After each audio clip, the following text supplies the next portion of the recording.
Hey guys, it's Elise Quevedo here. I am back with Edwin Diender, Huawei's Chief Digital Transformation Officer, to continue talking about his latest blog series. Hi Edwin, how are you today?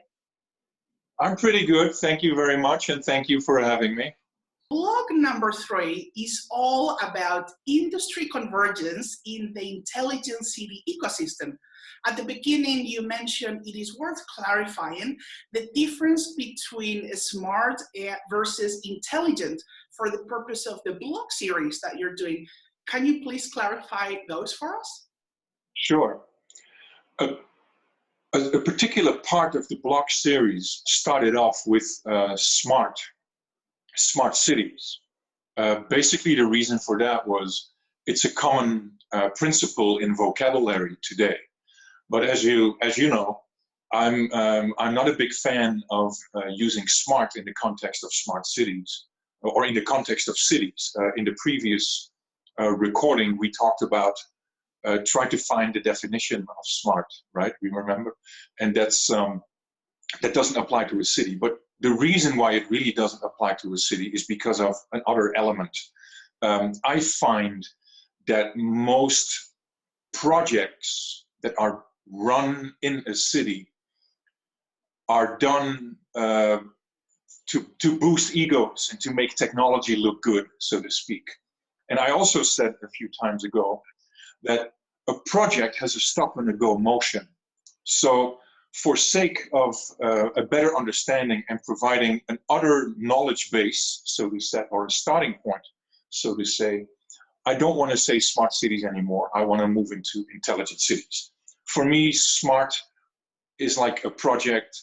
It's lean and mean rather than sustainable and lasting, where I think intelligent connectivity, intelligent cities move more into the space of programs and initiatives. And let's be fair, we talk about a city here, and we talk about people, the livelihood of people.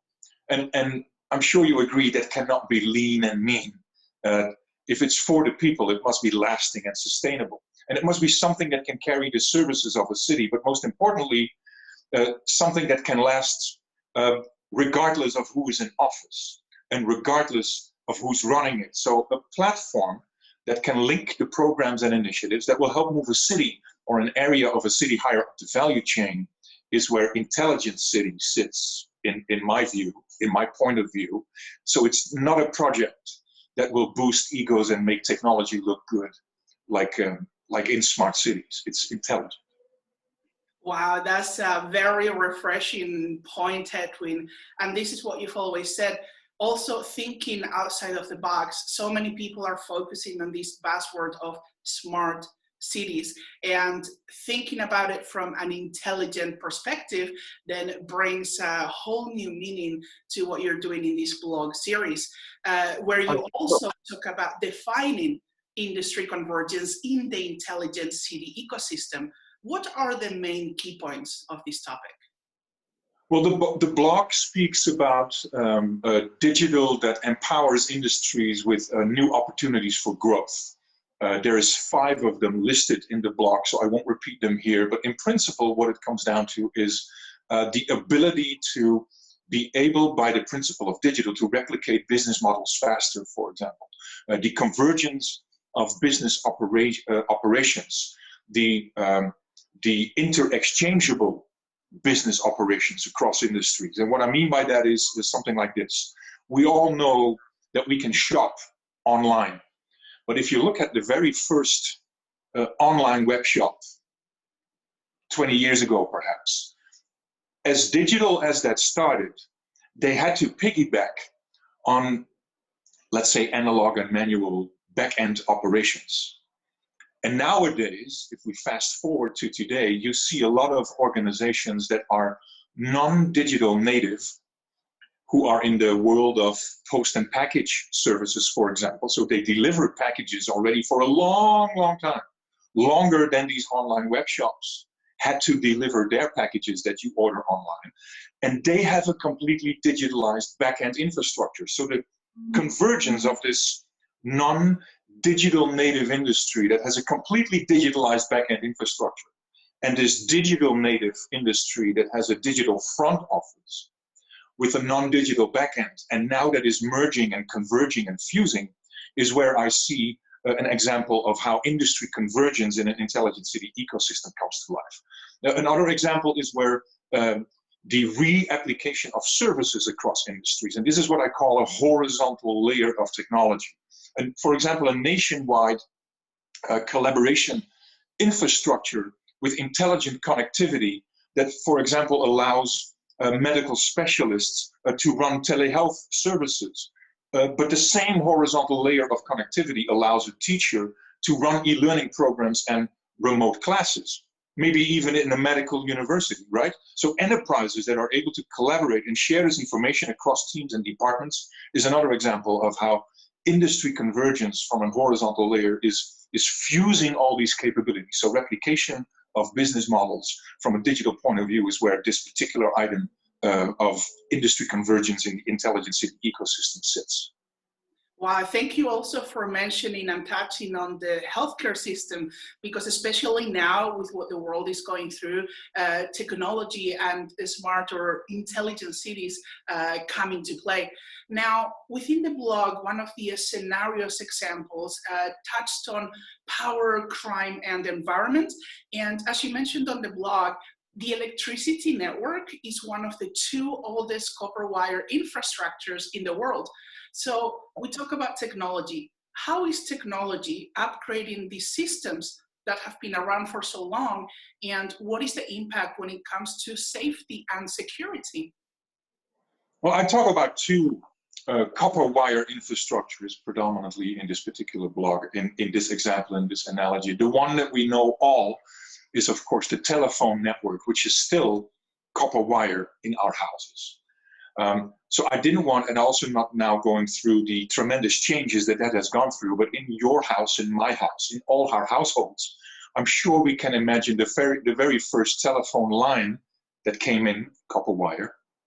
The line did not change, but in your electricity cabinet, maybe right behind the front door of your house or in the hallway, where all these copper wire and gas and water comes together in a cabinet.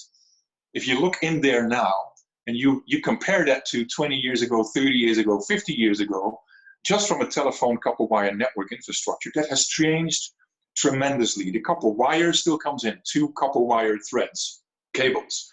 But the thing that sits on top of it, that connects your telephone, that had a rotary dial system, that then changed into something that you can push, that then changed into another apparatus that took your phone out, put, I don't know, DSL on top of it, and that had triple play with voice over IP and what have you. So that little box changed. Now, that is on the telephone network, but the electricity network is another copper wire cable that came into the house at almost the same time. And that copper wire network, that copper wire infrastructure is similar built as a telephone network. It has distribution centers at every corner of the street almost, or at residential areas. It has something centralized, something city initiated, something provincial, something nationwide, distribution systems and what have you. And if you look at your house now, perhaps you have some solar panels on your house that are connected with copper wire cables again, and that go all the way down into your electricity cabinet in the hallway of your house. And there sits a smart meter. And this smart meter gives, via that old-fashioned copper wire cable, information to a guy or a team of guys who sit behind computer screens and who look and who monitor and who maintain all this information from all these smart meters and everything in between. So this copper wire network has gone through similar tremendous amount of changes, but are non-digital native from the start. So 10, 15, 20 years ago, this copper wire cable was maybe used for some digitalized services, but by the heart of it and by the design of it, had nothing to do with digital, which means it had no idea about what it meant if this network now became accessible for people who have everything dealing with digital and who know how to go through and who know how to intrude it or know how to how to breach it, for example. So all kinds of computing enabled security settings and mechanisms which go beyond the principle of a screen that is asking for a password and a login name for the admin to activate the smart meter.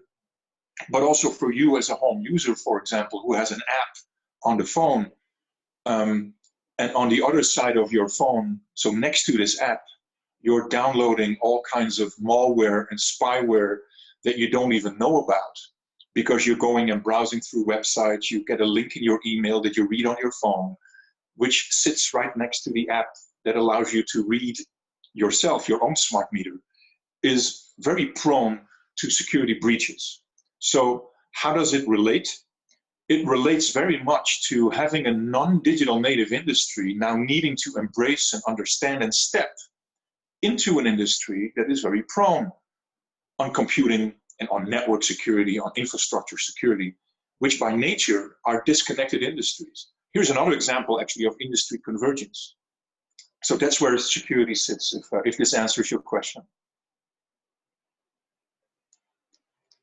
Wow, Edwin, that is pretty interesting to see, because you've just pretty much mentioned how things that are actually built in our homes 3 decades, 4 decades, 5 decades ago are now being implemented with the digital world. And I think you've just used something that everybody can relate to, because now I'm pretty sure everybody's going to go to their hallway and find that box and see the difference of whether there has been any change. And of course, there are many scenarios that you can use and examples, but are there any other scenarios that you would like to highlight today, Edwin? Well, I named a few already, but let's look at the design industry. So the industry that is taking care of design, maybe industrial design. Here's an industrial team that does industrial design, and then that design goes into a manufacturing environment for prototyping and for testing and for pre-production. 3D printing, for example, allows worldwide a designer of home cutlery or silverware or table, saucer and cup plates to be designed on one side of the world.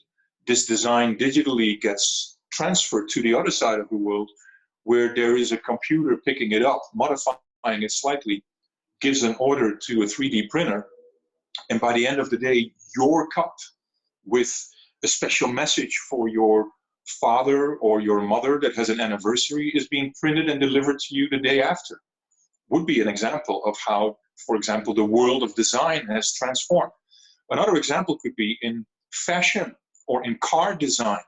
All the designers of a car had to physically make out of clay or out of other materials, light materials, the first bodywork of a car to see if the design was appealing. And then it has to go to a factory, because such a car had to be manufactured and produced for crash tests.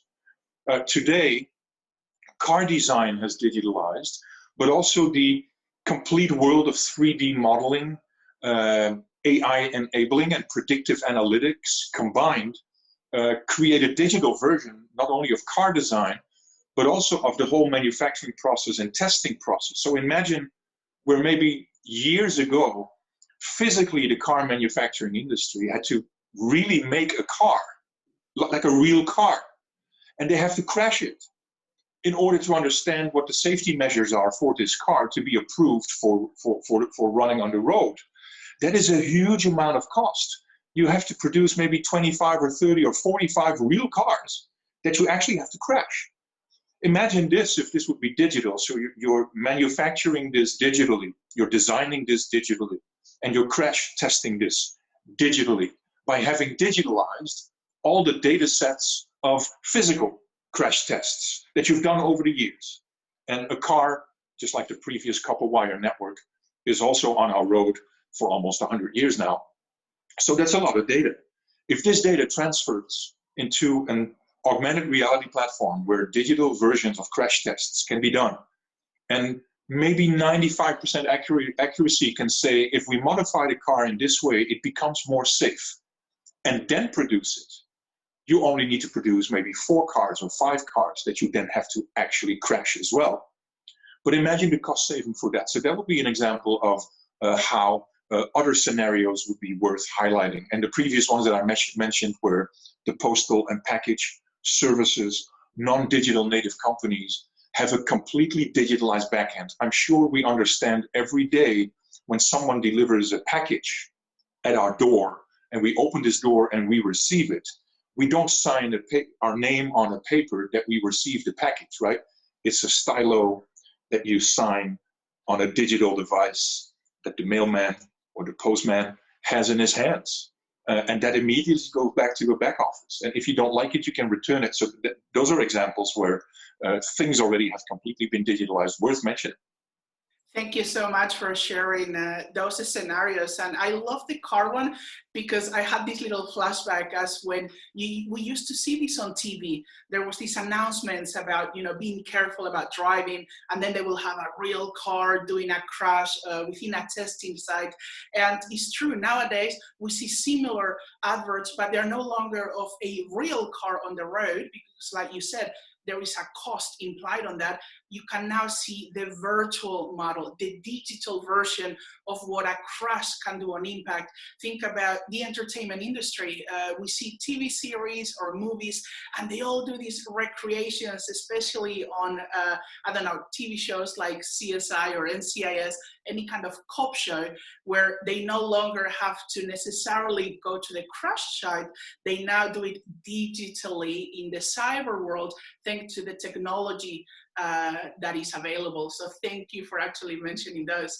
I can add another one actually, which I just came up with, which I think is not very far away from us now. Imagine crime scene investigation, where people have to be very careful about where they walk, where they position their feet, what they touch, and this is very prone to sense of judgment.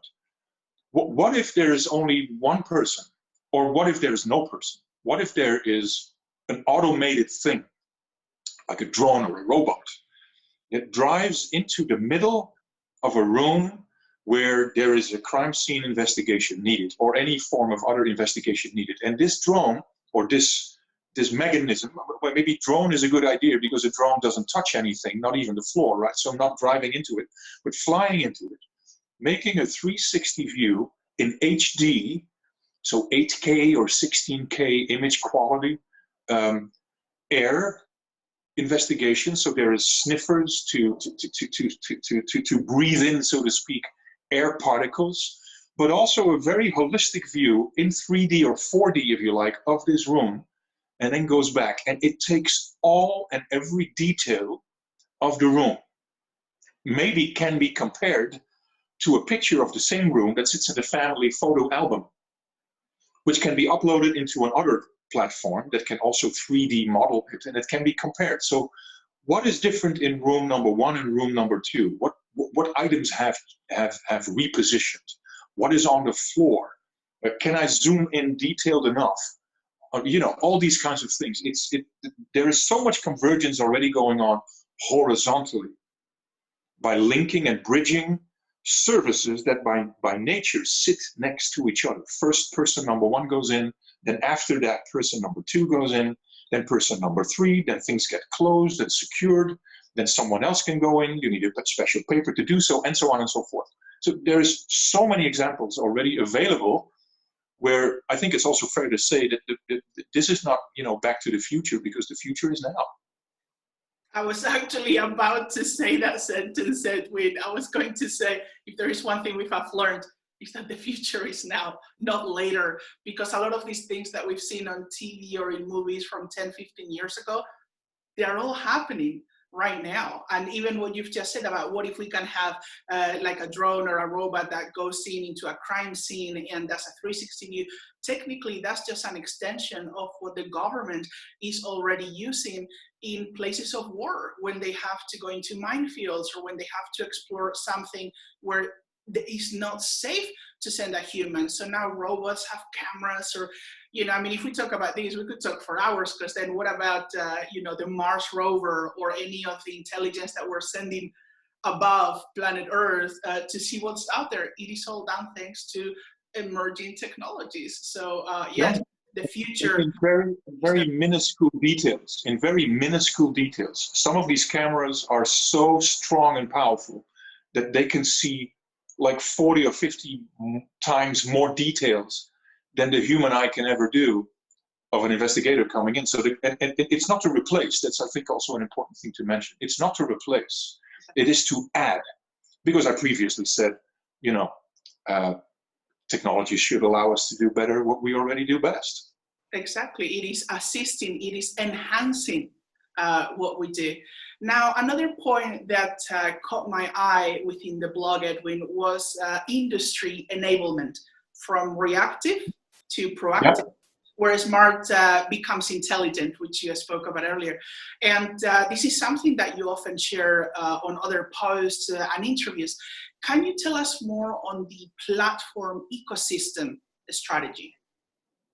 So in previous posts and interviews, I did indeed talk about platform and ecosystem strategy. And one of the key factors within this approach is industry enablement and the transition from reactive to proactive. So where offline transitions into real time, and where I would say where smart transitions into intelligence or intelligent. In my experience, intelligent city construction and development picks up the pace in 3 stages, which I define as incubate, footprint, and growth. And the platform and ecosystem strategy allows to link programs and initiatives that can both help, guide, and structure, as well as enable and accelerate that, if that makes any sense. Okay, no, it does, of course. And what a great way of talking about this blog number 3. And as always, it has to come to an end. So what is your one key takeaway or summary in regards to industry convergence in the intelligent city ecosystem? So as I said before, technology allows us to do better what we already do best. And do better what we already do best is what I consider the first part of a 3-staged approach that I said before that I call incubate, footprint, and growth.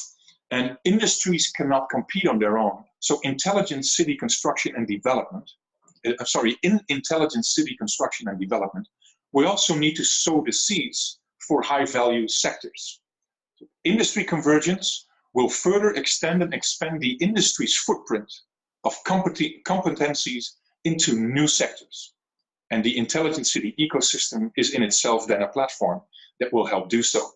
And if you allow me, this is bridging then to the next blog, because in blog number 4, in a series of 6, I will talk about how industries cannot compete on their own, and this is the starting point for it. Wow, thank you so much, Edwin. So there you have it, guys. Recap of blog number 3. There are 3 more to go. He's just told us what number 4 will be about. So thank you so much, Edwin. It was a pleasure talking to you as always. Until next time, this is Elise Quevedo. Bye, Edwin. See you.